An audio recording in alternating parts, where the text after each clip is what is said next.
evening, everybody. Good afternoon for people from Pakistan, or good morning from US. So, today it's like a auspicious day for us because we are launching a new initiative called FABA Fridays. The main idea is, how to help each other, like how to do a community building in life sciences, where people can come and exchange ideas, and then if they are looking for jobs or if they're looking for mentoring, or if they're looking for applying abroad or anywhere, where we help each other. So every Friday we will be having this like from 4 to 6. We'll see how many will turn up today, because I received a couple of messages that students are having classes now. So I think based on that, based on the feedback, that we can change the timings. So the main idea is, a jumpstart to your career in life sciences through a community. So we want to provide you that community feeling. So I want this session to be very interactive. So it's okay you turn off your camera, but I think I would request everybody to turn on your cameras, start speaking, and keep this session very interactive, because there is nothing that I train that what you do not know. I will be speaking what you know already, and then more we keep interaction, we learn from each other and we help each other. So FABA Fridays is basically, a weekly get together on a particular topic. So today we have chosen curriculum vitae or CV as a topic. For next week, we'll choose something else, like, how to do interviews, or otherwise how to apply for a PhD, or how to optimize your LinkedIn profile. Many things, like whatever is not in the class, not taught in the classrooms, we will be teaching here. So it's all about, building a personal brand. So it's a peer-to-peer mentoring based on the topic. Like, it's like, if I do not know something, you would be my mentor, or if I know something, I can be your mentor. It's really a peer-to-peer mentoring, and it's collaboratively helping each other. There's no competition. There is nothing else that one has to be worried. And it's whether through the network you could start applying for jobs. We'll help you out based on what you require, or otherwise we are starting something called FABA Finishing School, where our main job is upskilling you, whether you're looking for jobs in industry or academia.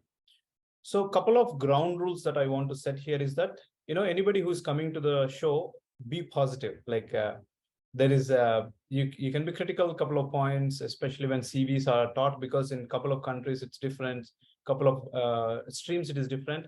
And be proactive. So now nobody's turning on the cameras, so this shows that you're not proactive. So really be proactive, take initiatives, be open, so and be collaborative, because there's so much that you will be learning here. And when you are open and collaborative, there's much more that you can learn. So like now the sessions are being taken over FABA, right? So what exactly is FABA? So I'll just run through 2 to 3 minutes, explain you what FABA is. Then later we'll kind of go to directly with the CV session. So I think since you are all have joined from FABA's LinkedIn channels or through FABA's connections, you are aware. I think that you are aware of FABA, or otherwise I'll run you through. So FABA basically is a non-profit organization. It started in 2004. It has global presence in 22 countries, and it's a major player in connecting pharma and biopharma. It connects academia, industry, and government, a government-to-government connector, and also an upskilling center. So before going into the FABA, let me also introduce myself, because some of you might be knowing whom I am, but otherwise 99% do not know who I am. So my name is Dr. Jagadeesh Gandla. I did my PhD from Germany, did MSc from Hyderabad Central University. My experience goes working as an accelerator startup manager from European Union, then founding my own startups, helping many people, around 5,000 people, building their CV to, building their startups. So I worked in various places, like Technical University of Munich, and a couple of startups. And I also had a couple of awards from GIZ, DBT Bayrak, and EIT Health, etc. So that's like a background. Now I'm serving as a Chief Operating Officer at FABA. So FABA, as I said, is a non-profit organization. The main intention is, help people getting connected to academia or industry. So our mission is to promote innovation and entrepreneurship in the biotech industry, academia, and healthcare sector. So we have various stakeholders. The stakeholders could be government organizations, incubators, investors, students and individuals like you and me, startups, institutes, biopharma, pharma companies, universities, and colleges. So we are a non-profit. We are not really, anything. For example, these sessions are free. Our main intention is to help people, whether upskilling them or to getting jobs. So we are an ecosystem enabler. So I'll tell you what exactly is ecosystem enabler. So we are guided by lots of patrons and mentors who are our driving force. And these are our executive committee board members, Many of them, they come from academia, industry, as well as the government. So we also have international chapters. Couple of the chapters are very active. Couple of chapters are not active. I think Mohammed Bilal, now you need to activate your Pakistan chapter and see how we can collaborate. So we do various events like, during COVID, we did supply chain management of COVID-19 vaccines, how we could basically scale it up. And various players from academia and industry were here. And then we also recently did a state action plan for Andhra Pradesh about antimicrobial resistance. And I don't know why it is not loading. So we take up such kind of initiatives where it is about, helping people in terms of the ecosystems. So I'll just run you through, and then basically I'll tell you one thing that is very important for you guys is FABA Academy. Academy is an initiative of FABA.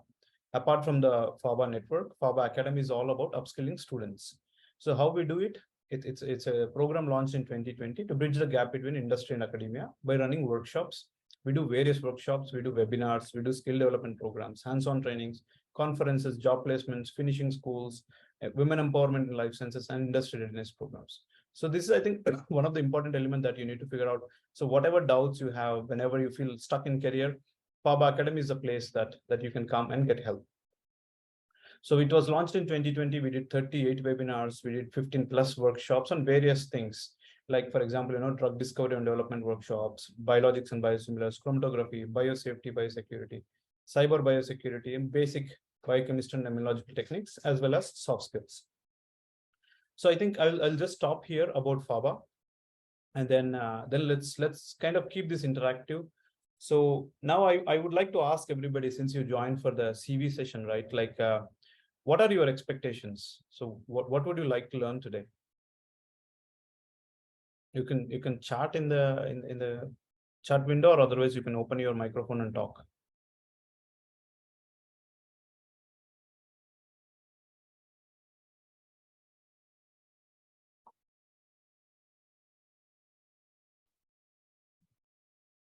Feel free, guys. You should not be afraid. No, I think let me start in that case. No, I'm not a student, but I'm a student for the life. My name is Dr. Shri Valeti, and I'm a scientist. And I interact with FABA and the members of FABA in a direct and indirect manner. But more importantly, the activities of FABA, I've been following them for more than a decade so far. And right from the executive vice president, executive chairman, Professor Redana onwards, quite a few members are well known, and I have been fortunate to involve with them and in various capacities. Okay, and what FABA is doing is amazing, not only in India and rest of the world, and trying to connect the rest of the world's student, research, and scientific community, especially in life sciences. And as what Jagadeesh already mentioned, it is skill, upskill, reskill. All these activities are part of FABA's brainchild. And I'm sure many of you are involved with the FABA, otherwise you wouldn't have been here in this Zoom today in some fashion or other, in previous conferences or workshops or anywhere. So take advantage of it. And I myself am taking advantage of it too. So that's the reason I joined in. Otherwise, I'm an entrepreneur by myself in life sciences. But it's always an amazing thing. So especially, when this FABA Fridays is created for, very informal and knowledge share, we all can learn from each other in any way we can and see what best help I can render and what I can take advantage of. Your own knowledge is mutual. Okay, thank you. Thank you, sir. So Dr. Sridhar already has a broad experience from industry, academia. So if you have any questions like how to get jobs in the industry or how to tackle issues within the industry, I think he would be an amazing mentor. So that's like the collaborative spirit that this FABA Friday will offer. So regarding the CV session, do you guys, everybody, Kushal, you want to speak? Please feel free. Hi, Doctor. Hi, everyone. Nice to meet here. It's been just like a week that I got across FABA and met Dr. Jagadeesh as well. It's really nice, and it's very like when we feel that there's something that you want to work on, and suddenly some like similar come across, it really feels that there are it makes me believe that the world conspires to do things which you want to make it happen very badly. So Really I like nice Shah Rukh Khan's language here. Yes. So it was very coincidental when Dr. Jagadeesh was talking about this initiative, that I was wanting to work on the same on the same thought. Basically, to just give you a basic introduction about myself, I come from a pharmacy background. I have done my bachelor's in pharmacy in Hyderabad, and I've done a master's in pharmaceutical sciences in the US. So there's a lot I can speak on about the initiative, but I would just give a basic expectations of mine, and I'll just let the conversation go on. So my expectation here basically is to see how practical the conversations are, and if there are any real-time examples or real-time cases that the formation of CV and the aspects of CV have impacted in a job. If we can discuss more on specifically on that might help in actually understanding how exactly the CV is being perceived in the industry. So yeah. Sure, Kushal. So, Jagdish, I'll make a quick comment on this one. Sure, sir. Since this topic of today's discussion is about CVs, curriculum weightage, okay, and especially, I'm sure majority of the participants are all from academia, if I understand correctly. I don't know how many of you are from industry. If somebody can raise a hand or quick reaction that you are from industry. Okay, Anant Krishnan is from industry. Hardcore academia, sir. He just now moved to industry. Oh no, that's perfectly fine. So I'm sure there are some learnings he could share with us. Sure, sir. So even just like any one of you guys, I was also an academician. Academician means I'm a researcher, both from India and US. And I always wanted to come back to India as a faculty, and it never happened in my 25 plus years of life in research. But I realized that there are some methods and opportunities through which you can get into academia if you're really focused. If you're not, then industry is one of the best options too. This is something which I learned 20 years ago when I finished my second postdoc. I was always trying to come back to India as a faculty. It never happened because of various reasons. One is the CV itself. You're applying from abroad to get a job in India into the academia, unless you have somebody who can talk about you, who can back you, who can actually give you support, who can push your case, it's not easy to get into academics. But we'll not talk about that one today because it is purely about the CV we are talking about. See, majority of the time the CV speaks for itself. Especially I think majority of you all have finished their PhDs and are finishing PhDs or doing PhDs. Okay. So the first thing what I really like to see in a CV is the commitment. Majority of people don't know how to write their academic CVs if you are applying for academic positions. I think that has to be clearly written very well, saying how passionate you are with respect to doing research. Of course, everybody does it, but doing research in a way that academics likes it. Most of the CVs, when they see, they look at the CV, of course, but they will look at the pedigree, where he got his PhD or where is he doing his PhD, what position he's applied for, or some things like that. So, there's so many things we can talk about it. But more importantly, the CV should reflect what you are really applying for in academia, if you are applying for academia. And especially PhD students who are in the final year, fourth year, these are the most vulnerable people because they are the ones who are looking for opportunities in the next year or two. So they are the ones who have to really follow what a CV should really look like and reflect upon when somebody is reading it. So I think we can talk more about that, and especially those who are applying for scientist positions, not necessarily in academia, in institutes or industry as a researchers or something. The CV will completely look different than an academic PhD, academic CV. So this fundamental difference, if everybody understands, that you can actually nail down many opportunities that you apply for. We'll talk about that in detail. I'll let others speak also first. Sure.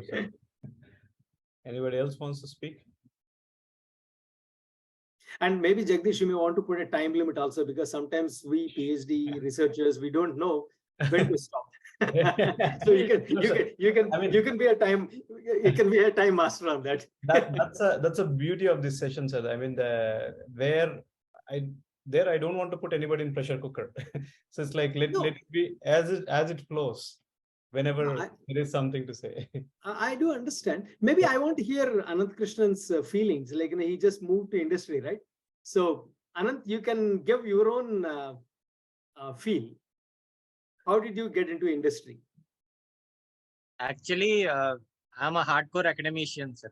I was trying to get my postdoctoral position after my PhD, tried for 2 years, both because I learned German. I was initially applying abroad, in the sense for Europe, with Jagadeesh help, of course, but then to Eurozone, and then shifted to US, trying to applying to US and all.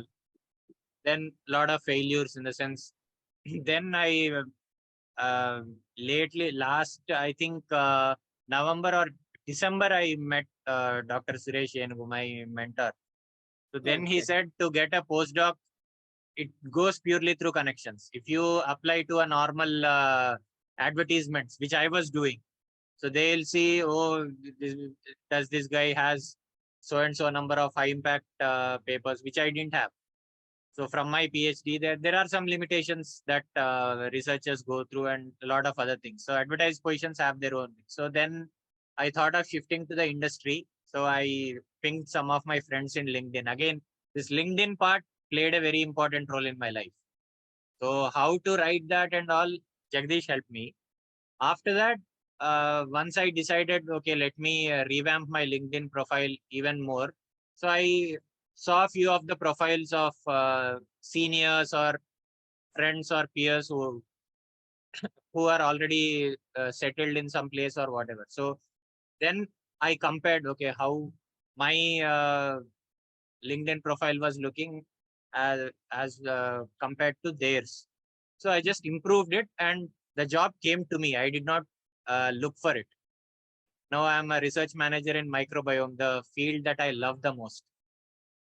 I wanted to apply to the postdoc positions in this particular field, even though I'm a biochemist. So shifting that, I understood that shifting to a completely different field in postdoctoral right now is very difficult. I thought that would be a better thing, but then destiny had another plans. So after 3 years of trying, now the job came to me purely because of LinkedIn. So give me, since that you made a transition from academia to industry. Yeah. And of course, you tailored your CV through various methodologies, helps, and everything, etc. Can you, for the entire group, can you suggest 2 learnings that you had in the past couple of years that got you a job in industry? 2 learnings. Attending my session, sir. Sorry? Attending my session. No. I just joined when you were talking. One is the decision to shift to industry in the first place. I mean, speaking to the seniors. Yep. From HCU, PhD seniors. I mean, the main person was Dr. Sunil Parthasarathi, who worked under Dr. Dayananda sir's lab from HCU. So he said, why do you even bother to go into academia when there are so many things in the industry? I tried, but I had opportunities in academia, but I did not take it, and I don't feel bad about it. There is so much to do in industry. It's not like the previous years. So why are you even wasting your time in trying to apply in academia and all? So then so you after call then, that as being open-mindedness is one opportunity, one thing yeah, that you learn? yeah, that one. And keeping the LinkedIn profile appropriate.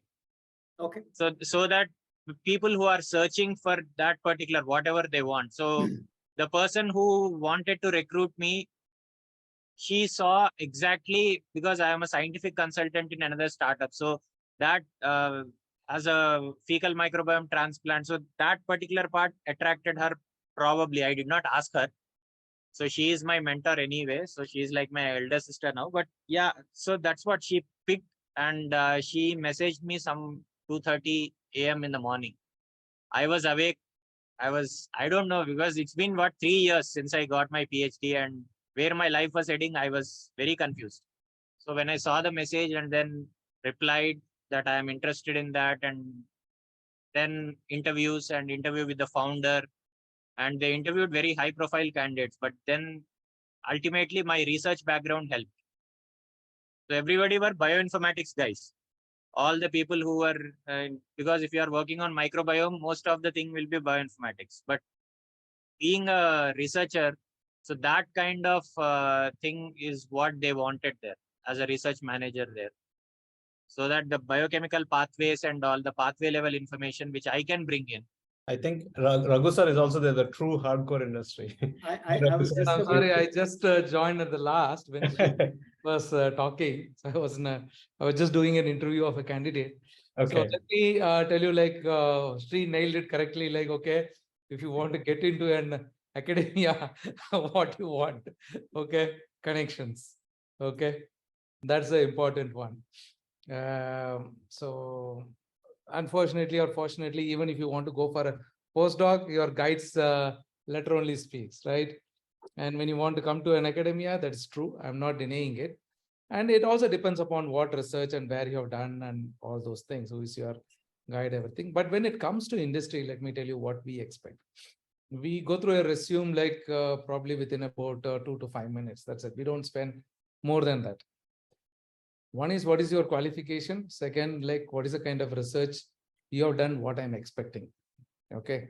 So that is the main thing. Like, if I'm expecting an application scientist, okay, for my company, I look into it, okay, whether he has worked in the drug discovery programs, whether he's worked in the molecular modeling, and like, okay, what are the techniques they know. And if they have used Schrodinger software, then that's a added plus point, everything. But when it comes to industry, like, we are completely neutral. There is no bias. Okay.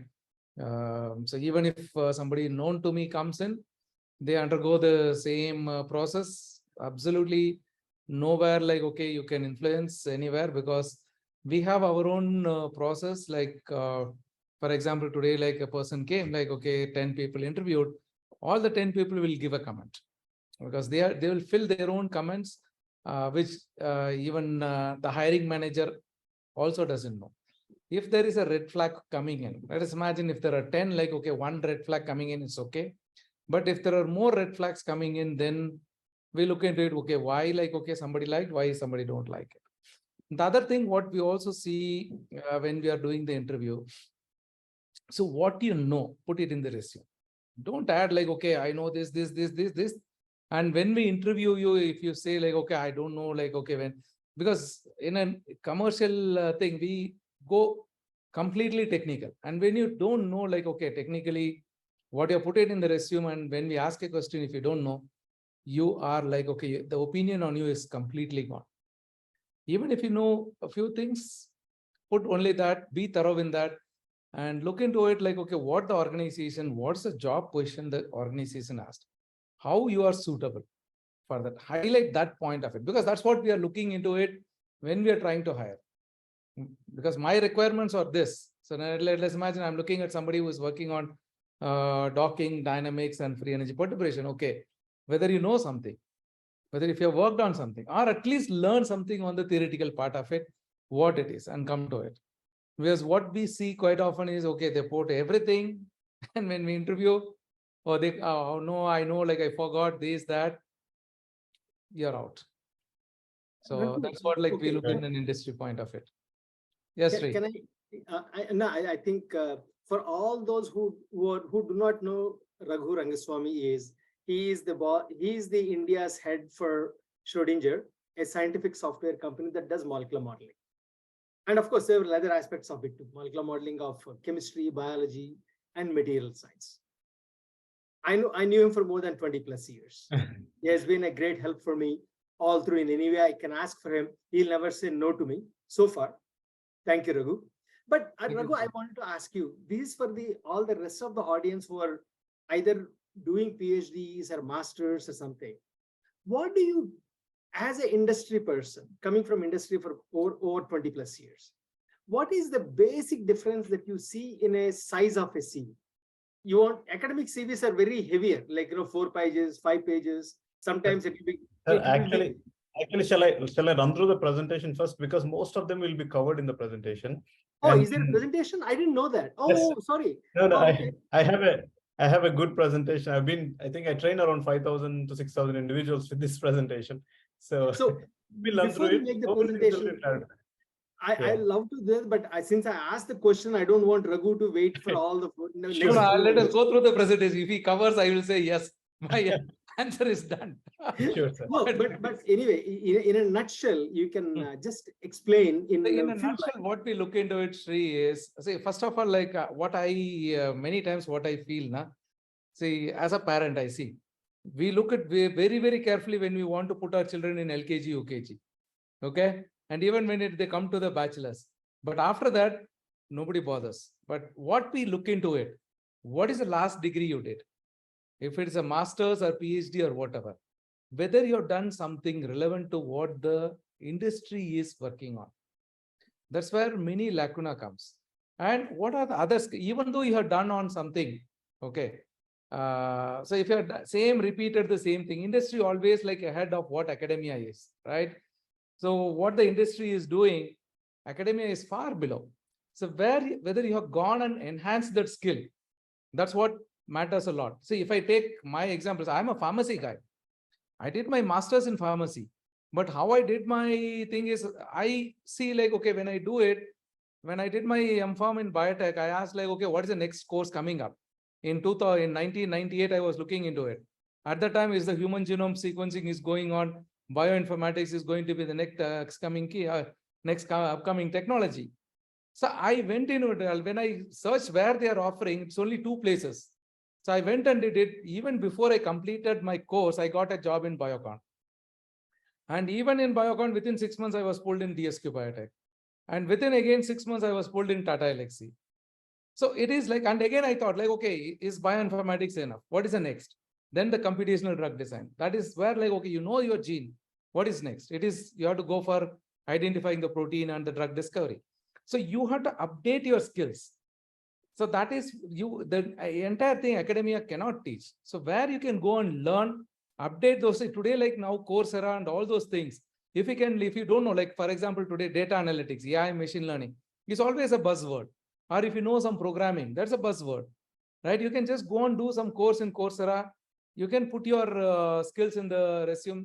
That will catch the person who is looking into the resume.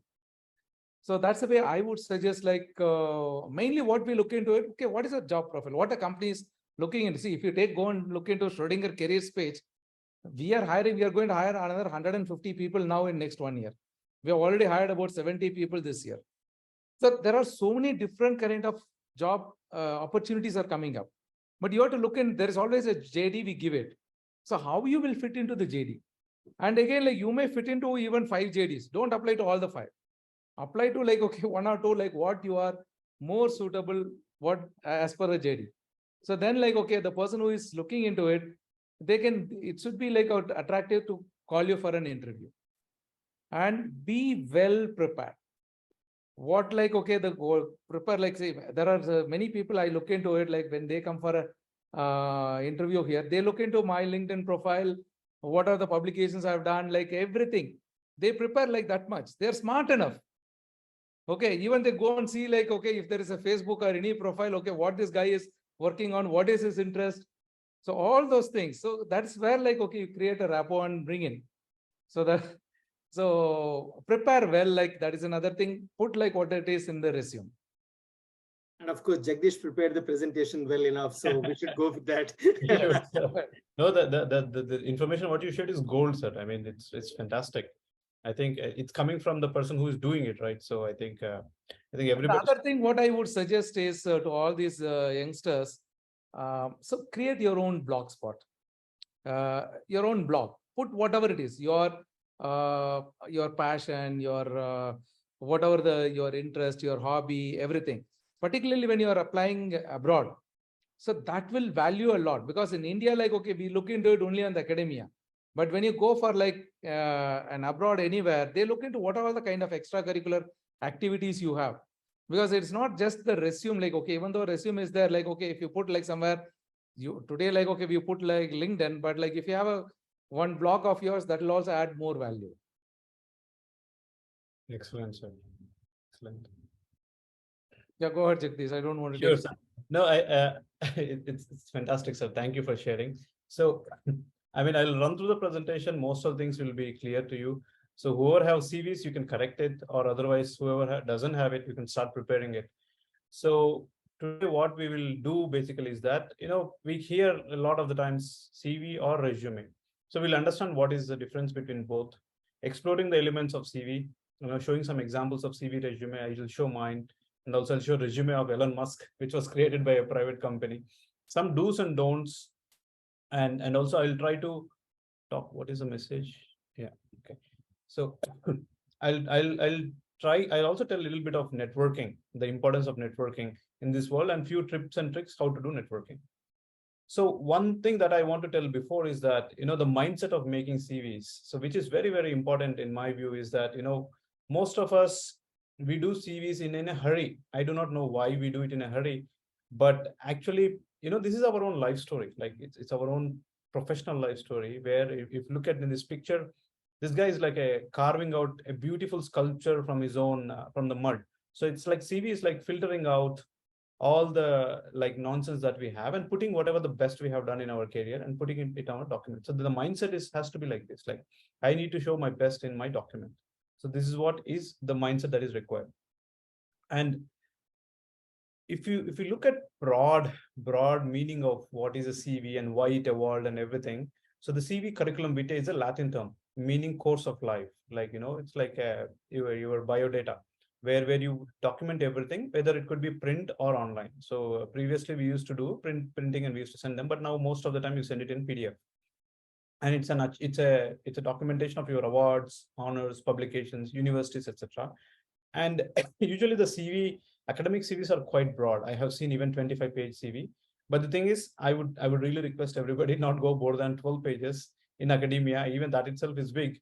But sometimes you'll have so much to show, but the CVs are usually big. And what is the difference between resume, which is mostly done in US organizations? It's basically, it's not a CV.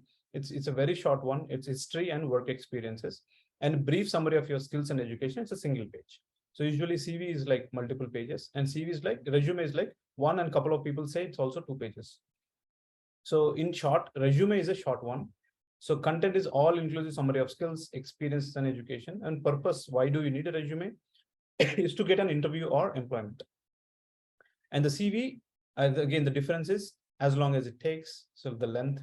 So as I said, like don't go more than 12 pages. I mean, in principle, have only 2 pages, not go more than that. But as your academic skills grows, I think then like your publications, your conferences, everything changes.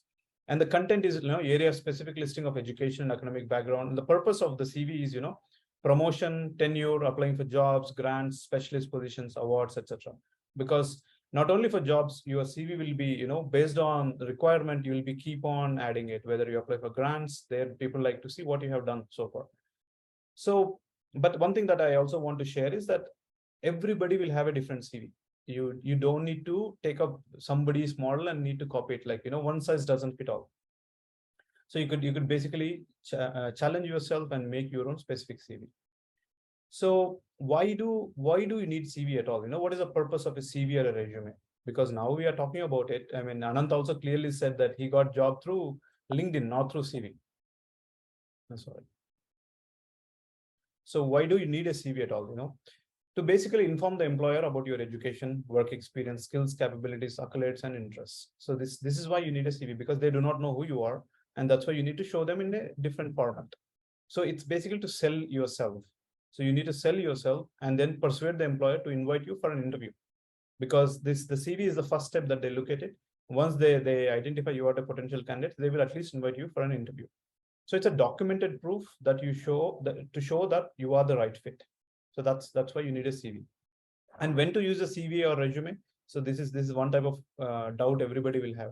It depends on job advertisement. So if they're asking for a resume, you send them, or if they're asking for a CV, you send them. Or if you do not know what is a CV or resume, keep it 2 pages and send it. That fits both of them, because especially in US they ask for a resume, and they are used to see single page resumes. And there you may have a profile picture or not, but everything goes in 1 page. So that's very important to remember. So and also these days you can be creative in sending your CVs. I have seen, I mean, when I was working with European Union, like where I used to get CVs in a very different structures. Like I saw video CVs, I saw audio CVs, graphic CVs. So and even one person sent us a wine bottle because she was making a winemaker. She was a winemaker, but she was a postdoc in biotechnology. So before she applied for the job, she sent a wine bottle to our office, and she basically draw a couple of things on her CV and send to us. So the being creative is one of the fantastic ways where you can catch attention of others. Like if you have an extra talent, show them. So it could be in many ways. Basically, the other person knows that you are skilled at it. So, first thing is that it's your CV. Only time it's all about you. So usually we don't boast ourselves, but here we are requesting you to boast yourself. This is the only time that you need to boast. So CVs are an opportunity to show an employer why you are an ideal candidate for it. I already told before. So a good CV will stand out from the crowd. It draws attention to your relevant skills, experiences, achievements, and potential. It creates an impression on the employer that they will not be able to turn you down for an interview. So one thing is that, some people in the group now we have, some people can open the cameras and speak, some are not, because we have different hierarchical things here, because some are coming from bachelor's background, some are from master's background, some do not understand proper English. Sorry. Some do not understand proper English, but their confidence will be going down. But this is where I want to tell, like, everybody has a potential. You all can make a good CV. Everyone has more skills than what they think they do. So because when you start writing your CV, usually it's a very blank page. And afterwards, when you keep adding it, you'll realize that you have done certification in your schooling or in your bachelor's or master's, or you have many skill set, like, a good team player, or a basketball player, tennis player. You never know, any skill that gives relevance to your job or anything, many things you can add in your CV. And one thing is that everybody can write a good CV. So if I can do it, you can do it. So this kind of mindset, I think everybody has to have it. Okay, so a couple of do's and don'ts. So like do's here are, all the time use a standard font. Like don't be, using flashy fonts, like one font here, one font there. So it kind of confuses eyes. So use a standard font. Try to keep it simple. So you don't need to color it, or you don't need to make it really congested or anything. Try to keep it simple and be honest. As Raghu sir said, like, it's sometimes you put your techniques that you learned, but unfortunately you do not know. And so being honest is very important. Include recent and relevant experience. It could be paid or voluntary. So it's always a chronological order, like the recent one comes on top. And regarding the style and layout, be consistent. Like don't use different styles, because that itself will kind of create confusion to the eyes and nobody would like to read it. And list your skills. Sorry, the slides are a bit too much text, but the thing is, these are very simple points. So list your skills and achievements and back up with evidence. Very important. When you have a certification, so when you say you are good at, let's say, Western blot, so how can you show that you are good at Western blot? So you need to have some kind of evidence that is very important. And keep it short, maximum 2 to 3 pages. Don't go beyond that if possible, because people don't have that attention span. Raghu sir said like 2 to 3 minutes, 2 to 5 minutes. I think that's a lot. So I think half a minute or 1 minute, if they don't get your attention, I think you are gone. So one thing is that what kind of verbs, what kind of language you need to use. use positive action verbs such as I organized, I delivered, accomplished, achieved. It's more in a past tense, and in a positive tone. And include a statement about your career aspirations and what you have to offer the employer. So this is again contradictory. Like sometimes people like sentences, statements, or otherwise sometimes they don't like. So be honest but positive. Negatives can also be turned into positives. So mainly in behavioral interviews, sometimes people ask you like, what are your strengths? What are your weaknesses? Some things that you can add in the CV as well. So mainly very, very important, proofread for spelling, punctuation, grammar, and meaning. So this is, people are looking at you as a first impression. They do not know what your education or anything. So that's why you yourself proofread first, or otherwise, get someone to check it for you. So people can check it for you. It could be your friends or something, because, spelling mistakes and punctuation, grammar mistakes, they leave very bad impression. So I really want to kind of pressurize there, focus on that. And the main thing is like, show you are a go-getter, team player, result and process oriented. So these are the things that you have to do. And there's also lists that don'ts, which also tell you like, what you should not do. Doing it in a rush, like many times, when there is jobs that are advertised on LinkedIn or anything, 99% of the time people just apply. They don't even read at the job ad. So if they're asking for a CV or a cover letter, they don't even look at it. Remember, this is your own sculpture. So you are painting. So this is your own, the beauty that you are getting out of it. And don't do it in a rush. Take some time. So for example, if the deadline is for a week or 10 days, take at least 5 days or 10 days to understand the company, understand the position. I mean, the competition is huge, and this is where you need to be extra smart. Sridhar sir, you want to say something? No. I'm just going. Okay, sure. So if you have gaps in the employment, so there you should have some justification why you have gaps, or otherwise try not to have gaps in the employment, because this kind of shows that whether what happened in your life or career, something. And the main thing is, don't lie. As Raghu sir said, like, don't lie. If you do not know the techniques, or if you do not know anything, or if you, I mean, in IT industry, we see a lot of fake certifications and fake experiences. But thing is, it's easy to get caught. If you are extra smart enough, maybe you can overcome it. But imagine you get blacklisted or something. So there you also lose impression. And also don't include irrelevant personal details such as marital status, children, women mainly. Please note this. Sometimes they will ask, for example, in my CV, now I'll show once my CV after this. There, one of the company that I applied, they asked me what is my marital status and children. I put that, but it's really specific. Otherwise, you don't need to add it, because it's not important for employer to get to know about our own status. What they need is whether we work or not. And don't simply write a list of duties under work experience. Remember, you are selling yourself. Don't just list them. Like, show them that you have done something. Don't use flashy or large fonts. So keep it simple, like keep it consistent. The important thing to remember is that this is the first impression an employer will have on you. So it is your marketing brochure through which you are trying to sell yourself. So really, really important to have this kind of thing, because otherwise we just go in the flow and then apply, let's see what will happen. No, it's not like that. This is really, you are selling something. And there is no single way to write a CV. There could be multiple styles that you can do, multiple ways. It is your document and can be structured and presented as you wish with a basic framework. The framework that we are giving today. I mean, you can also change it, but as long as it is relevant. So some of the tips that I want to tell for the good CV is that, if possible, use a couple of softwares like Adobe InDesign, Canva. There are many nowadays online tools that you can use. And you remember this proverb, KISS, like keep it stupid simple. So it doesn't need to be complicated. You can keep it really, really simple. Keep it clear, well organized and logical, concise, which is relevant and necessary. Remove the junk. Sometimes people will have 10 pages, but there they might have asked only one thing. Keep it complete, include everything you need, especially, when you want to showcase a couple of results. Keep it consistent, don't mix styles or fonts, and keep it current, up to date. So most of them will be applying, let's say, in 2019 CV or 2018 CV for a job that is advertised in 2023. So take some time and effort to update your CV and keep it really, really up to date.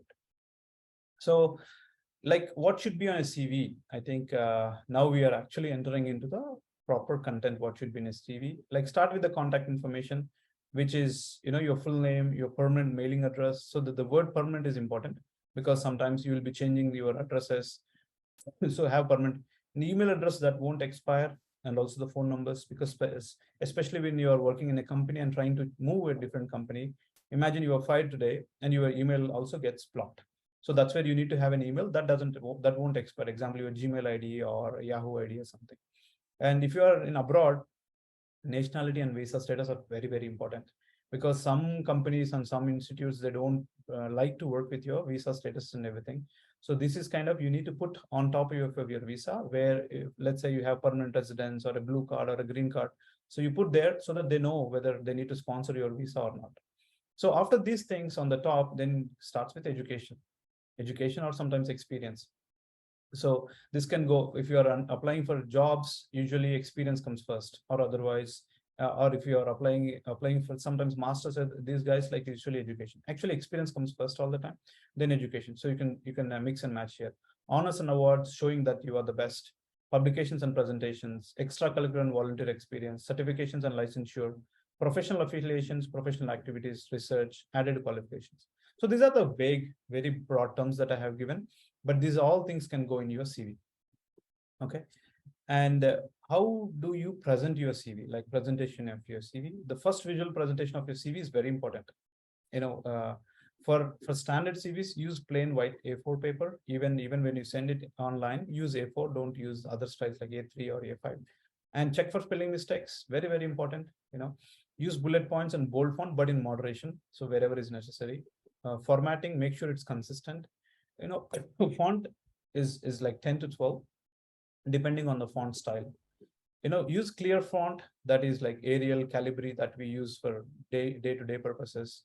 Focus a lot on accomplishments. Especially focus that you are result oriented, what kind of results you have achieved. And also the main one is target your CV to that job or company. So this is one thing that many people doesn't do, because they will have one generic CV and they will be using that generic CV for all the time. But actually you have to specifically make one CV for the job. This is where, the real preparation comes in, the real interest comes in. And use short, concise sentences. Don't add paragraphs, because once you finish reading one paragraph, then you will lose all time and attention, because the managers who are hiring, they will be having multiple CVs, and they somehow have to come to conclusion. Do use bullet points and some concise sentences. Consider your audience. So always have to put yourself in the shoes of a recruiter. So how basically they would like to see your CV. So you yourself put in their shoes, then you will understand how to structure it. Okay, so a couple of other points like references. So many of them we know we will be struggling for references, but references are very important when you apply for positions. References will help you evaluate and your caliber. So, many of you struggle to get references, but actually when we have it, that itself will give a lot of positive boost. It could be, the people whom you worked with, ideally one academic and one your manager, could be somebody who was like, upper to your hierarchy. Get their official email addresses. That adds much more value. Ask permission from your references and let them know what positions you've applied for. Otherwise, this can backfire. If you don't tell them, especially some of your friends or somebody whom you can take, or some PIs where you have bad impression, suddenly somebody they write negative impression. I've seen many examples like this. And then actually even somebody wants to give positions, they may reject it. So you go with the positive tone with your references and then see how it happens. And you can say references available on request rather than including contact details if you wish, because you never know whether the employer is looking for references or not. So if they want, you can just add this. And the references can be confidential or open letters. It really depends on what kind of things that they are asking. So that's about CV. I want to show a couple of examples, but any doubts or questions you have until so far? Actually, it's not the doubt. The one that you mentioned in one of the slides, show it to somebody else. That is a great tip. Okay. Because at the end of the day, your peers and your advisors will give you the best input on the CV, how it should lie. I think that's a great point. Unfortunately, many of us, we don't do so. We are in our own brains, like we are in our own worlds. But actually, when we speak out, there are many people to help. There are many. No, I do agree. I do agree, because this is not like intellectual property that you cannot share with others. It doesn't have that issue. So for it's always not the only CV. Anything what we do, when you make a PowerPoint presentation, when you give a talk, you always get a feedback from others. And I'm sure most of the PhD students who are about to finish their PhD, when they give their colloquium or whatever you can pre-FABA, whichever you call it as in different countries, they always present it before their lab mates or some people first, and get the positive feedback, what should be changed, what should not be. That becomes very important in, well, as what Jagadeesh said, it's your sculpture, it's your painting, doesn't matter. At the end of the day, unless you put in so much of effort into a CV for the first time, then rest of the modifications, everything becomes automatic. So that's a great tip, Jagadeesh. I really like that in the presentation. Sure, sir. Sure, sir. Anybody have any questions or doubts? I have one suggestion which I sometimes see in the email. So they put some weird names. Okay. So which is not a professional one. Put your first name, last name. If you're not able to get it, you can add some letters, but like, okay, that is something, it should look professional. Yeah, it says I'm the boss 2024. It doesn't look good. Yeah. And of course, also Jagadeesh mentioned a very nice thing in the CVs, this one, put those things that doesn't expire. That means emails and the phone numbers, they don't usually expire. We usually maintain that. But that doesn't mean that please don't put your Aadhaar number. It means nothing. That doesn't expire. Or a PAN card. Yeah. But I think the participants, you need to speak up.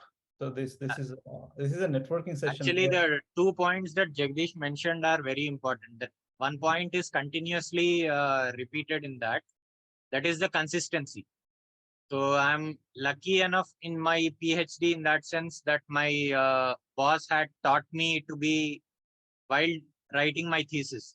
So this CV is more like what he said about there is no particular template for a CV, just like what there is no template for a thesis.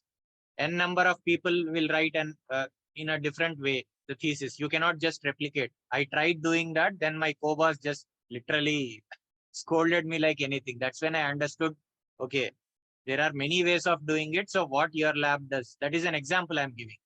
So the same way, but there are some restrictions that university places, you need to write within this font. Same way in the CV, if you are writing, say if you are using font size 1.5, use it all throughout.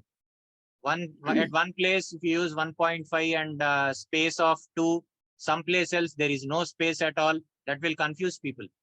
I'm not an expert or anything. There are Sridhar sir and Raghu sir are much more knowledgeable than me, but I'm just giving from what Jagadeesh explained to me or what I understood or what I learned from my PhD experiences, my failures, whatever. Bilal, Muhammad, So that you want to say something? Yeah. Yeah. No. That consistency is one thing. Yeah, please continue. Yeah. So that is second part is not comparing ourselves with somebody else. So this, I think Jagadeesh taught me in 2017. So we always have this habit of comparing ourselves. Oh, that guy has those many papers, so I don't have, so maybe I will not get that. Nobody cares about that. It's all about what you are skilled in. So that doesn't mean you have to write everything just because somebody else has written it. You have to write all those skills and fill up your pages. No, what you are good at, you write that, and then just put it in a modest way, and also keep tabs of those changes. Because if you have just changed the CV and just you have put it in the same folder. Sometimes it happened to me with my present job as well. I sent the wrong CV because the names were same. So then the lady who was interviewing me, she was kind enough to see, okay, I don't see the recent one. Okay, then I thought, okay, I must have sent the wrong one. So if you have modified it, put the previous ones under the old, some folder says old thing, and put that in a where that is accessible to you when you are applying, so that new one will be sent rather than making a mistake. So those are the three things that I wanted to say. Fantastic. Yeah. I want everyone Hi. to speak, guys. Like all the participants, you need to open your cameras and microphones because this is a very good networking session that you have. Usually, you never get such kind of opportunities. I mean, I became a permanent member of FABA after seeing the networking. Thank you, Anand. Okay, I have a question from the peers, you and from the peers that how much is it important to have references when applying for industry? Do you look for the references there? Or in case, do you contact them later? Or... Yeah. I will go ahead first and then followed by Raghu. Is that okay? So references generally like, okay, if you put it, fine. If you don't put it also, we don't bother because the first few interviews are only technicals. Okay. Are you technically sound? Okay. What I'm looking at, do you have that capability? So after the way like how we do it is there will be multiple rounds of technical interviews. Then there will be a personal interview. And then what we look into it, then we ask for the references. Okay, because we will be interviewing the person whom you are asking. At that time, we will ask, okay, whom you give us some 2 or 3 references and other things. In academia, I assume the references matters a lot. Okay, whom you know and other things. In industry, it's only technical and how qualified you are and what nature of the person you are, whether you are fit to work in a team environment. That's the way we look into it. Yes, do references, we do consider, but it is not a big thing like academia. In academia, like, okay, it's like, okay, who is your boss or whom you did the PhD, which institute, all those matters. See, I was talking to one of my US colleague, like, okay, my HR of US. I asked them like, okay, how do you give a preference? Like, okay, there are students coming in from the premium institutes. Like, do you give them a preference or how do you do it? So let me tell you, like, okay, this is his words. So he says, I'm not bothered like he's coming from which institute or whatever. When I ask them technically the questions, so whether he is able to answer those things, it doesn't matter like, okay, he has to come from Oxford or Cambridge or whatever. And after 1 year, it doesn't matter which institute. It's all your experience. That's what it speaks. So where you did like, so that's what it matters. But in academia is a different thing. In industry, it looks into a different way. Industry is how suitable you are to the position what I have. And can you do it? What is the experience you have in that? What are the capabilities you have gained in that? And what is your communication skills and all those things? That's the way we look into it. Great. So I'll give a small anecdote for what Mohammed actually asked. That these my own anecdote is also my own personal life. So when I finished my second postdoc and applying for jobs in industry, because I've decided to go into industry, my CV was academic. It had references in it. So I sent it to the job anyway. And that was all the way in the Boston when I was in the West Coast. So as what Raghu mentioned, the first round of interviews will be technical. So there was a telephonic interview. It went well. And then they called me to visit Boston. And I went all the way to Boston. There was a 3-day interview. It is not just a 1-day interview. The interviews in academia are completely different than in industry. The industry interviews are much longer because when they want to hire somebody at a senior level, especially with a PhD and a postdoc experience, it is not like hiring a research associate or somebody with a bachelor's where you don't really spend too much time on knowing them because they're very novice. But it is always what Raghu said very clearly. It is what they offer, how they present themselves. At a senior level, there are certain more things there. As what Raghu also mentioned correctly is, one is the technical, second one is how he presents and what he is. It's like a one-on-one interview when people take. So the first day interview was taken by the employer, whom I am going to report into of working under a person, followed by a day-long interview scheduled with every scientist half an hour. About 15 people were there. One after the other. It's the sequence. It starts at 8:30, goes all the way till 6 o'clock. Followed by a dinner with those scientists, where you don't talk about science, but you talk about rest of the things, how good you are interpersonally. So 2 days of exhaustive interviews done, and third day, they would like us to make a presentation to the scientists, like what we have done and how we fit to the organization.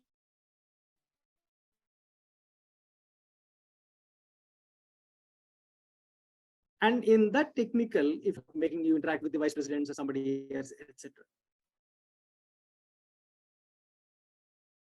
I think we are losing signal, sir. Or And even if that is live, as a last check, they would see me. Jagdish, can you hear me?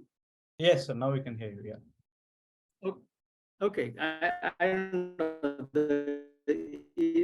It's a small phase of internet. I have a broadband of 1 Gbps, but still, I don't know why it does this. So the last day, what happened when everything went over, I was actually taking an early morning flight from 5 o'clock from Boston back to Spokane, which takes about 6 hours. And by the time I went to the West Coast and then went to the lab, it was 4 o'clock in the afternoon. And my boss called and he said, hey, I think they're going to offer you a job. I said, when did that happen? He said, during your flight.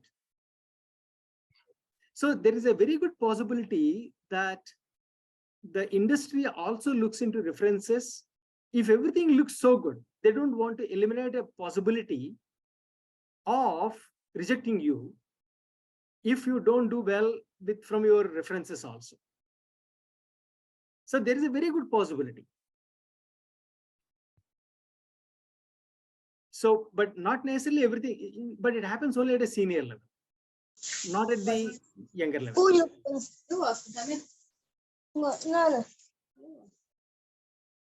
Okay, I think it's just a false. Yes, sir. Yes, sir. I'm muted. Yeah. I'm sure some kid must be really bothering her mom. Okay, so I think, Mohammed, I think we answered your question. References are requested always because you are at a PhD level, right? You're completing your PhD soon enough, and then you want to apply for industry or academia, anything. So don't leave that. As what Raghu said, if they require, they can ask at a later stage. Even if you provide early, it really doesn't matter. Okay. Yeah. Thank you. Welcome.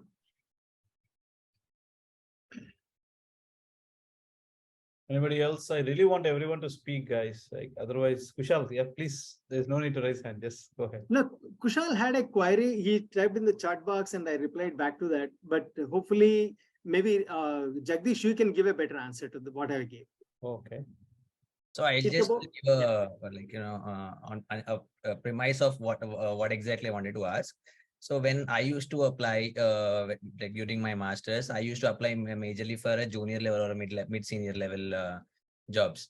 So during that time, when I used to send them a 2-page or at least 3-page CV, what feedback I got from the recruiter was basically because like for the specific jobs that I applied, they were looking like as now that we are living in a more reels and TikTok zamana, that attention span is getting less, and especially for this junior level and senior level, there are a number of applications are also more. So people would take less time to review a specific profile. So for that reason, I was asking how relevant is the resume versus a CV in a specific situation. I think they will ask, right? If they ask resume, you send resume. If not, CV. No, but yeah, I think we should give him a better answer. I think, see, Kushal, if you are coming at a PhD level, okay, then usually CVs with PhDs will be having little larger input to be displayed. Otherwise, just with a bachelor's or master's, you don't have much to display on your CV other than extracurricular activities, which may or may not be useful for a job that one applies for. Unless they specifically ask for a leadership position, they will ask all those things. Got it. Got it. So Makes sense. at a PhD level, you have to give more detailed one. But at the same time, let's say if you are applying at a, maybe when you are at the age of 50 and you are applying for a job, let's say at a senior leadership position, you don't want to give your CV because people know by then what you are and what you applied for. People, as what everybody said, people look at your CV or your credentials through LinkedIn or any other things. Yeah. So at that time, even if it is a resume, like a 1 page or 2 page, that highlights your 20 years or 25 plus years of experience, I think CV doesn't matter at that point. Even 1 page brief resume will be more than enough. Yeah. But I think since you asked this question, keeping you in yourself perspective, I think the previous answer goes first. I mean, I just represented all the students, like, in a student perspective, when people are wanting to start their career, mostly in such scenarios. No, that's great. That's nice of you to think of everybody in the perspective. Thank you so much. And also just wanted to add another hack that helped me, bettering my CV was when I was writing my skills, like whatever the techniques or the instruments that I worked on, and I was writing my projects. So one great suggestion that I got was if I can mention all the techniques or instruments that I worked in that specific project, connecting those skills to the experience, it helped me, I got a lot of good feedback. So I just wanted to add that in case it might help anyone. So have you done your PhD or your what are you, Kushal? Where are you from? So I'm basically from Hyderabad. I've done my master's in pharmaceutical sciences in Wayne State University in the US. I've done my thesis. Like majorly, it took me almost 3 years, partly due to COVID and partly due to my thesis. It's it's kind of a mini PhD. So I had to do a lot of multiple projects. Got a chance, luckily. So had a idea about the whole academic process. Who did you do your master's project with at Wayne State? It's Dr. Arun Iyer. Arun Iyer. Yes. I remember a person who's very good at matrix metalloproteinase, MMPs, from Wayne State University. Okay. Man was like. I mean, I used to remember the name. Now I'm not into that, but okay. Yes. Okay. Yeah. I've been to Wayne State also. Oh, that's great. It's a nice place. Yeah, it's an interesting place. There is one question: what is the best way to join industry with PhD or without? Yes. So, so it again depends upon which area you are applying. So if you are going to an IT area, yes, PhD doesn't matter. But when you're coming into life sciences, PhD matters a lot. Because when you're coming as a master, you will be joining at a lower level. So if you're a chemist, you will be a bench chemist. If you're a biotechnologist, you will be in the lab. If you're a PhD, you are on a higher side. And the other part of it, like where PhD helps a lot, is on the career development part of it. Or like, see, for example, like, okay, if you're an MSc, it takes so many years to come up in the ladder. Again, it depends upon what you are contributed. So the initial stages of your career matters a lot. I would say, like, if you're wherever you go, like the initial at least 10 years, it is like you are establishing your name. It is like, for example, if it is a doctor, right? The first 10 years, how they work and how many patients they have, the word of mouth spreads. Then after 10 years, he doesn't bother, like, okay, and the doctor doesn't have to advertise or anything. So whatever the industry you join, the first 10 years, like, give your best, think that is your industry, learn whatever is possible in that environment, whatever is available, kind of thing. So my suggestion is, if you're coming into a pharma or any biotech industry, PhD, even like postdoc would be a good one, with the relevant, understanding the relevant technologies and everything. So that is my suggestion. Even with MSc, yes, fine. Probably that you will take a lot of time to climb up on the ladder. So that is what my suggestion would be. And you have to work hard to come up on the career path. I think this question was asked by Hari Krishna, right? Yes, sir. Hari Krishna, Good evening, sir. Good evening. So I think while I completely endorse Raghu's recommendation for your query, I'll give an additional suggestion for you. If it is a must that you have to join a job right after your completion of master's, for various reasons, family reasons, personal reasons, whatever it may be, go ahead and join, but don't close out your option of doing PhD, even if it is a part-time. That way you can accomplish best of both worlds of growing your career and while accomplishing your own vision of joining an industry right after your master's. Okay. So actually, yeah.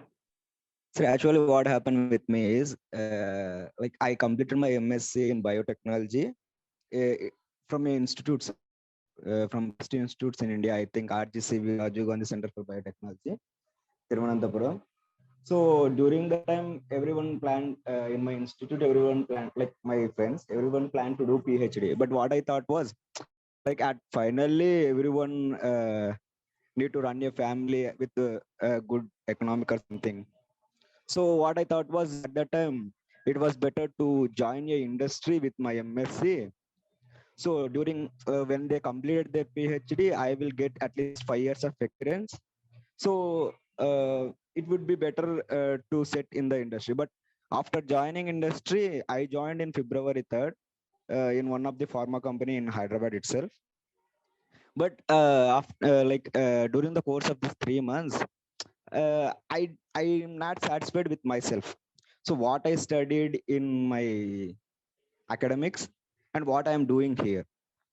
So literally what they are saying is we don't need your brains to work. We just need you what they want to do. Yeah. Like they just send one SOP or 2 SOPs. They just keep some work. They just told some work to do. So every day from last 3 months, I am doing the same work. I didn't even shift to the some other works also. For example, I am doing this water testing, MLT, microbial limit test in microbiology laboratory, one of the pharma company in Hyderabad. So from last 3 months, I am doing the same work. So slowly what I'm thinking is like what I studied in my MSc level and what I'm doing here is it just like if you did this thing for 10 years, everyone can do, like even +2 standard or BSc graduate can do these things. But like I'm not satisfied with the industry by joining. So that ask this questions. So that is a different dimension altogether, Hari Krishna, because one is getting a job, second one is called job satisfaction. These two are two independent things. It will be really nice to have both in one go, but sometimes this doesn't happen. So your requirement to join a job right after your master's is a decision that you have taken, not necessarily going by the peer pressure of going for PhD like your friends. Yes, sir. Yes, sir. Yes, sir. So it's not. I don't have any pressure from my parents. Economically, also, I don't have any problem. So based on my own decision only. Exactly. So what you should now evaluate is what is a dream job that you should apply for, considering your MSc in biotechnology or bioinformatics. What kind of a job that satisfies you every day? You have to look for such kind of a jobs, and there's nothing like you are married to one job for one life. You can do multiple jobs, multiple companies you can join till you find a job that satisfies gives you the job satisfaction. But as what Raghu and I was mentioning actually is, especially in life sciences, getting a job at a master's level will not give you the job satisfaction, slow career growth, and so financial growth also.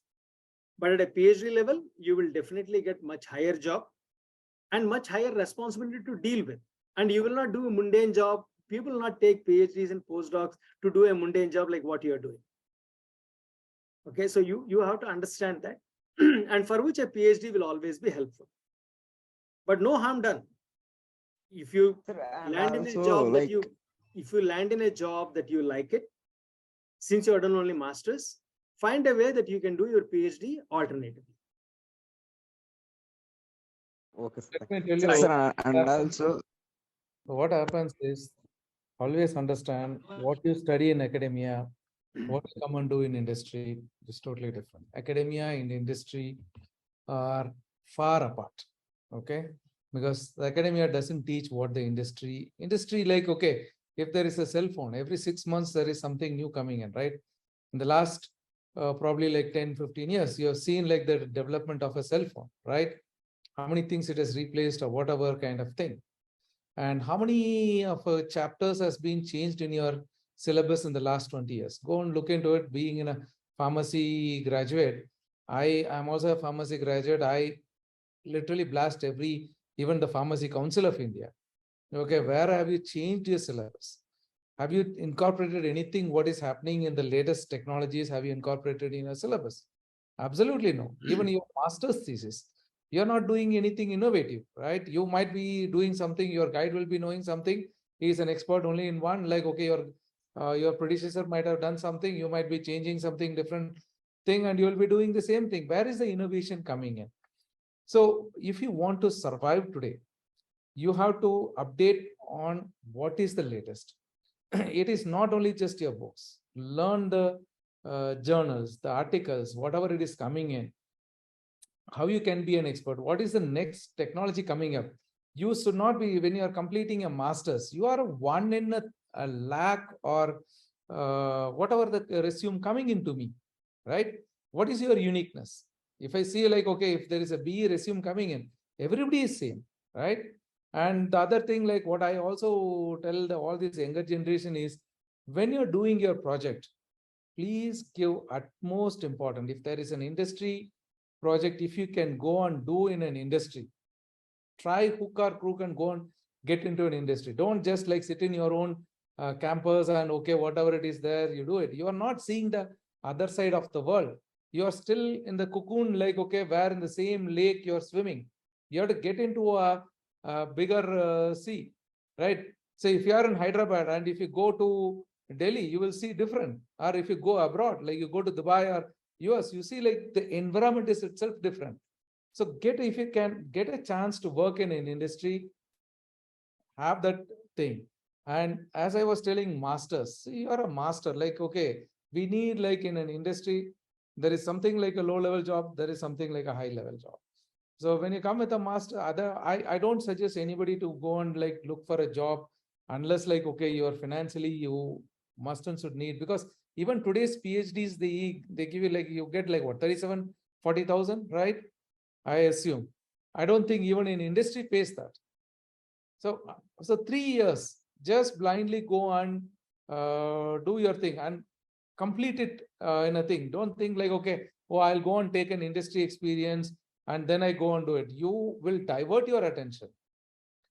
And when you're joining your PhD, this is your crucial one. What would be the technology coming up in the next 3 years, 5 years? Get into it well in advance. So you should be a person like, okay, where the people should demand. See, for example, I was telling like, okay, 6 months, people are calling. See, when I was in bioinformatics, when I was working in DSQ Biotech, I thought, what is the next? It is, you should have the structure and you should know the computational drug design. When anybody teaches, nobody teaches. You know, like I was working in the company right from 5 o'clock till night 1 o'clock. I sit in the company, take the literatures, take the computational chemistry reviews. I didn't know like, okay, what are the computational chemistry terms? When I take the reviews, like, okay, it was completely like a Greek and Latin. I come from a Tamil medium. In fact, I don't know English also. I come from a village, complete village. I used to walk 10 kilometers to go to the school. And I studied until my +2 in a hostel, free hostel. And I did my B.Pharm with a bank loan. And I went and joined my M.Pharm. I was not able to pay my fees. I was thrown away.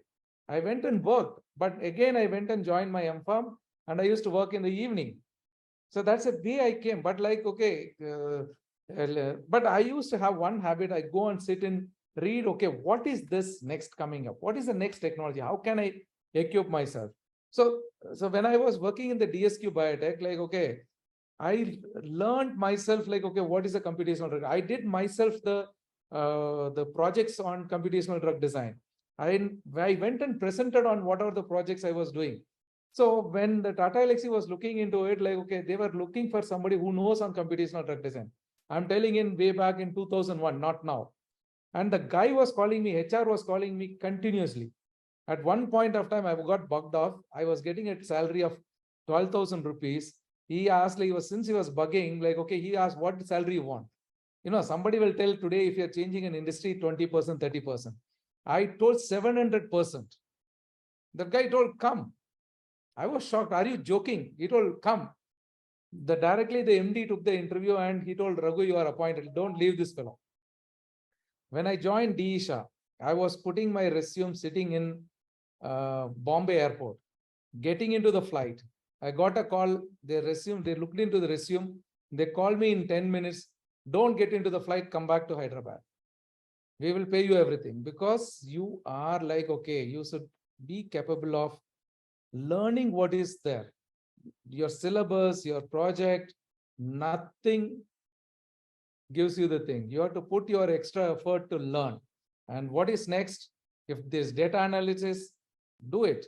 What is coming up next? What can you be a thing? Look into the big industry. You target the industry. Which company you want to work in? Okay. And what that company is doing? What is the next technology they are working on? How can you equip yourself? So target it, learn that. And if you can get a project, go into it. See, I don't want to boast myself. My son, like, okay, was interested in aerodynamics. So I told him, go and do a project in IAC and go do a project in Ola. So, and create a blog. So he got by looking into his profile, like, okay, in fact, like the professor in IAC told, I thought he is a BE mechanical guy, but he's just a +2 guy. So equip yourself. That's what I would suggest. Jagdeesh, we should find a way to prime the participants. No, sir. I mean, Raghu sir's story, sir, truly hats off to you. I mean, nobody. So we usually don't share, right? Like, we always see that you are head of Schrodinger and everything, but the pain that it took to get out, sir, like unable to pay the fees, burning the midnight oil, we call, from 5 to 12 in the night. I think Hari is like Hari is from Karnool, so where I interact regularly and where I come from, Srinu sir. So Hari, I think you think that you are stuck at the career, but I think what you are doing is great. So you took some decision to stay in the industry. I think learn what's happening in other industries. Don't be in a hasty, decisive state. Even if you're doing microbiology for 3 months, 4 months, doesn't matter. So as long as you get upskill yourself, like in the evenings, if you're free, learn things, talk to your friends, that itself is a good experience. Now, I mean, I really like. So this is one thing that I also had experience when I was working with European Union. My job was a startup manager. So I used to love people, talking, mentoring startups and everything. But in the end, when I go to office, I was doing pure project management, multiple contracts, thousands of contracts. I used to hate my job. But then I started my company. They're also same. Now I'm doing it. It's emails, contracts, emails. These are never-ending things. That I learned it. So some things excite you, something doesn't excite you. But the thing is, it's a part and parcel of anything, anywhere you go. Yeah, let me tell you one thing. There is always plus and minus in life. Okay. Life is never positive for anybody. If you see, like, okay, I'm a VP of Schrodinger, like, okay, yes, I came from a hard life, everything. But like, I also look into, I also have, you might think like, okay, Raghu goes in a 5-star, like, okay, I'm in charge of 25 countries, I travel a lot, but they're also negative. But what I suggest to all of you is look into the positives in life, because by looking into the negative, you're going to go down in your mindset of negative. If you want to go up, look positive. What is next? Always, like, life has a chance. It's not like, okay, if you're married, if you've gone into one company, okay, for an opportunity, you've gone into it. But whatever you do, my suggestion is do with passion. Love that job. By hating, you are not going to like, okay, you will lose your concept. What innovation you can do? See, for example, like in any of the business today, if you see what is something you are doing different, that's what matters a lot. If what everybody does, you also do the same thing, there's nothing. If you are doing something different, that's what attracts. That's a concept in every aspect of it. And you should change also. You should not keep doing the same monotonous thing. So that's what is my suggestion. Always think different. Look into it, like who succeeds in the world. See, like, okay, if you take business, so which business, like, okay, if you take a hotel industry, if you are same of hundreds of hotels, you are not going to succeed, right? You should bring in unique. Okay, I am a Sattvic food person, or I am a like biryani, like, okay, Hyderabadi biryani or whatever. And you should be a first mover in any technology or whatever. That's why I'm telling, what is the next technology coming up? Can you be a first mover in that? If you are a first mover, you will succeed, and you can climb up the ladder that very fast. And you are in a competing world. Understand that. So there are like lakhs and lakhs of people are competing. Like 20 years back, even if you got just a BSc, okay, you will be the only one person with a BSc or a BE, right? Today, like, okay, the amount of people with the same qualification or whatever is enormous. Number of people educated is more. So you should be different. That's what I would suggest all of you students if you're here.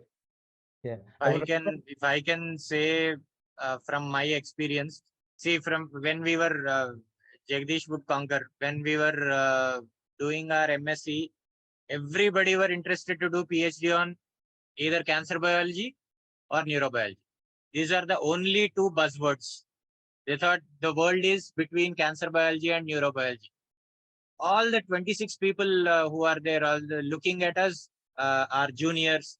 If somebody wants to do civils, everybody started going that. Somebody wanted to go to US, everybody started going for GRE, TOEFL and all. I did my, because of various reasons, I joined in a lab which was pure biochemistry. It's neither they do cloning nor anything. National Institute of Nutrition, very rarely people do cloning. That is pure biochemistry. I landed up in a lab which is pure biochemistry. The same thing happens even in a PhD. Like you have a protocol, even a donkey will do if you give a protocol. Only thing is how you can solve a problem. That problem solving skills is what PhD teaches you. If you can't learn that, then the reason why Raghu sir and Sridhar sir are saying that PhD has a value is because PhD teaches you a lot of things, lot of difficult things. The most important thing is problem solving skills and how you can apply your talent. That is the most important thing. So after after 6 months or 1 year, I started using the skills that were taught in my MSc by all the professors like Redana sir and all those people. I started applying. My lab, people were doing for 3-4 PhDs were doing the same thing, HPLC, vitamin A, animal studies and all, everything same protocol. I became the first person who used RT2 profiler PCR array. That was like a chance. The Kayagen people came just to sell their product. I thought, how can I incorporate that into my project within the whatever fund that I had? So I became the first person to use, and when I presented, everybody were asking, okay. Let's give chance to others as well. Like because nobody was speaking, so I took it. No. I was answering his. I want Robin and Akhil to speak because two fantastic guys that I met recently. Akhil is a zoologist. I mean, I think Akhil, do you want to speak? Where is Akhil? Robin and Akhil. Oh, Robin and Akhil. Yeah.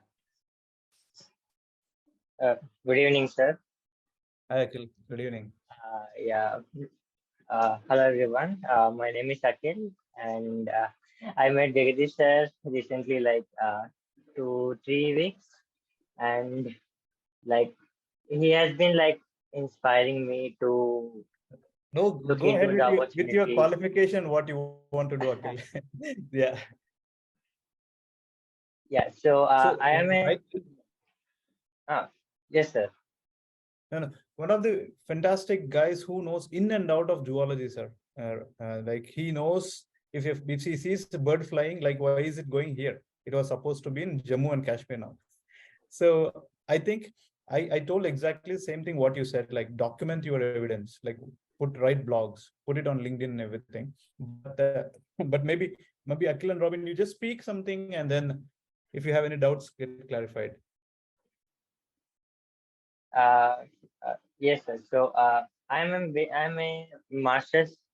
Recently, I completed my post graduation, and I came to Central University for doing an internship. But since like when I met Sir, so he was always like inspiring me to like look for the opportunities. Like so, I had an interest in conservation biology. So I basically work with my sir, who is a wildlife biologist. So I always like had this passion on working in conservation, especially like mammals and wetland birds and stuff. So right now, like I'm interested to work. Like I have a very, I don't know, like if people hear this, I don't know how do they respond, but I always had this interest in working in a zoo. For like before doing a PhD and all that. So I was interested in Australia too, but I don't have like I don't know how to uh, join there. Like today, like it was a very good talk, like how to present your CV and all that. So today I learned these things like what should be in our CV, what shouldn't be in our CV, and that was a very good presentation, like what Jagadeesh said there. And uh, and I had this like interest to join in a programs where I can work as an intern, like especially in wildlife and so. But yeah, so I don't know like what to say now. So that's all I can say now. Uh, that's Robin, it. That's, let me give you an advice, okay? And to all the yes. youngsters in life. In life, we lose a lot of opportunities because of hesitation, okay?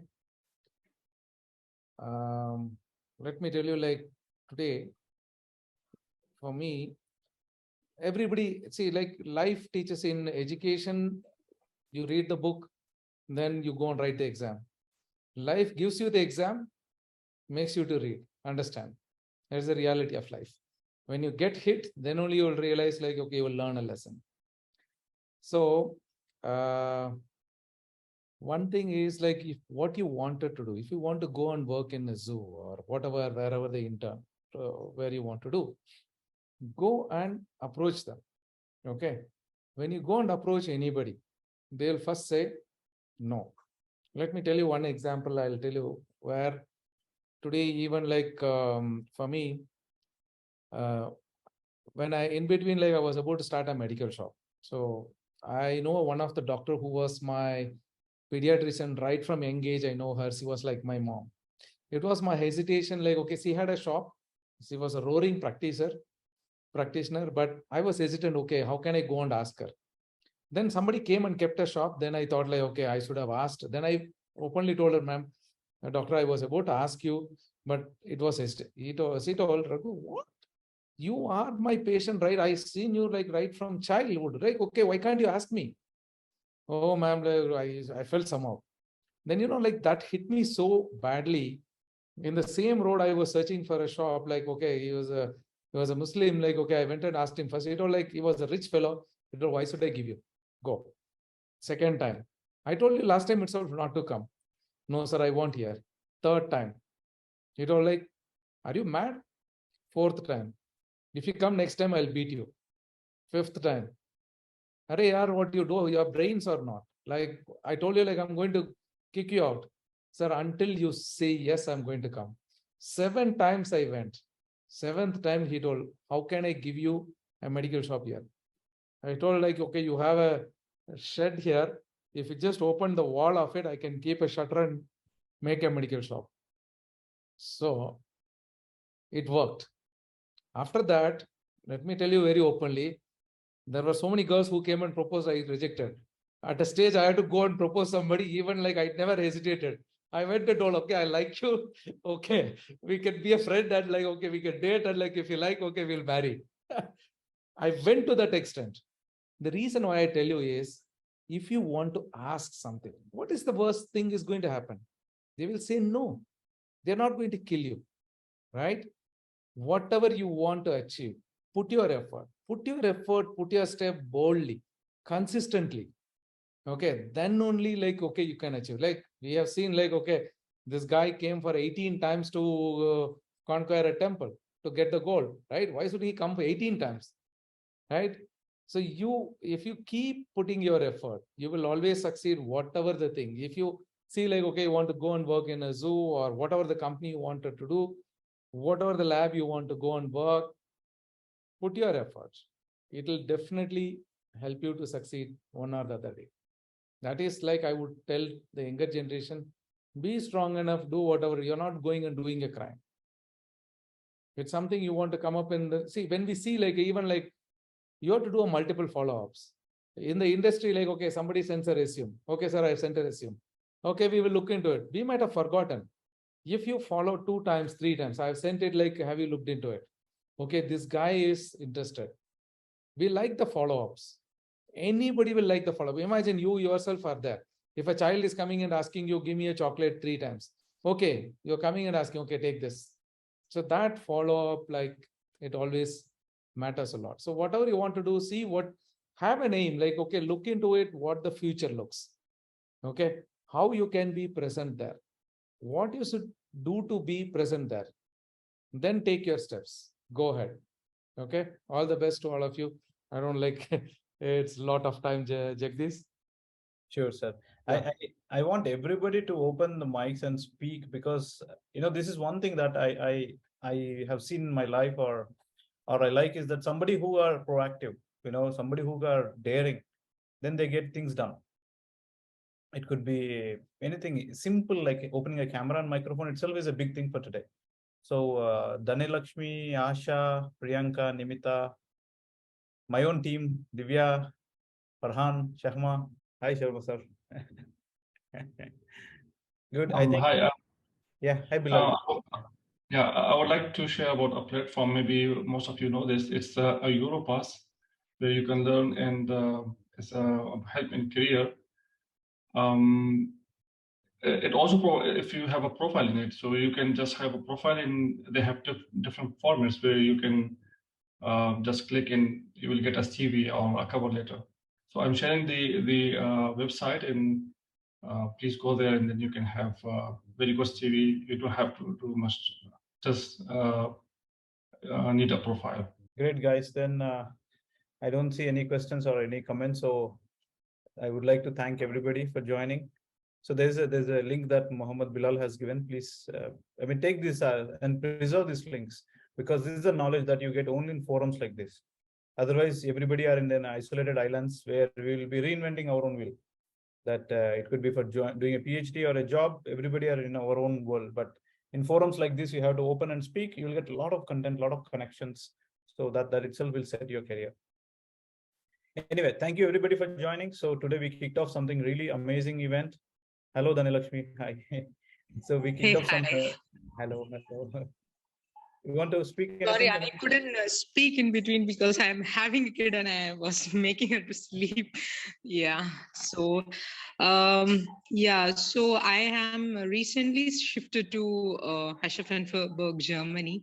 So I remember I tried to connect with you through LinkedIn.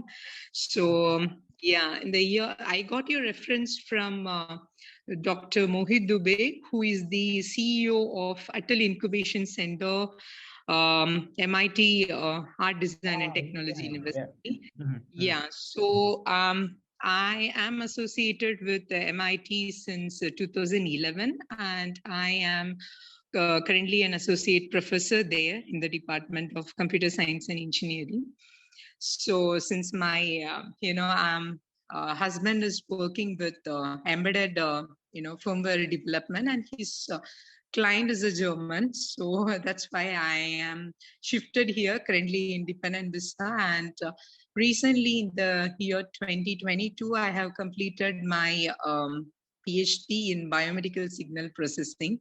So yeah, so probably I'm looking for apt postdoc opportunities. Yeah, again, as one of the person among this meeting told that facing lot many rejections, though I'm trying to leverage up my own the skill sets maybe, and that is how I landed up, like maybe something would have gone wrong with my CV or so.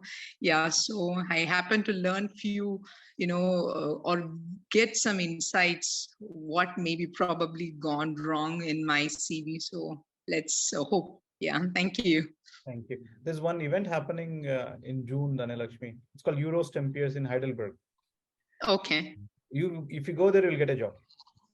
Oh, that's it. Okay. I don't want to comment more on it, because Yeah. most of the really good people that I know in Germany are coming there. Like my Okay. Jubin, everybody will be there. So go there.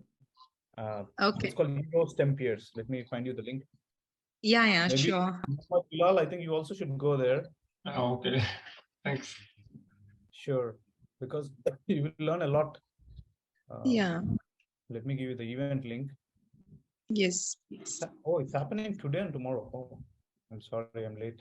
Oh, today and tomorrow. Tomorrow I can make it maybe. Yeah, just take it and at least connect to all of the people on LinkedIn, whoever are there, because everybody are like their own powerhouses there. Oh, okay. So actually, I mean, yeah, I would like to share this thing.